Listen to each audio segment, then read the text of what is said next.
Historia e emigracionit shqiptar në Itali po merr gjithnjë më shumë një dimension të ri nga integrimi dhe përfaqësimi aktiv në jetën publike.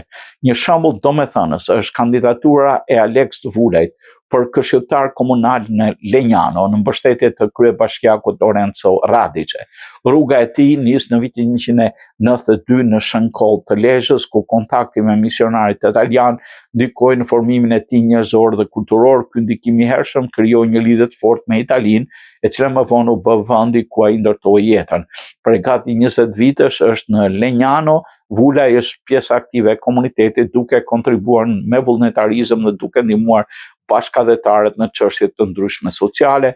Për të angazhimi politik është vazhdimsi natyrale e këtij përkushtimi, njohja e problemeve të përditshme të komunitetit shqiptar nga dokumentacioni dhe punësimi e bën atë një zë të afërt dhe të besueshëm.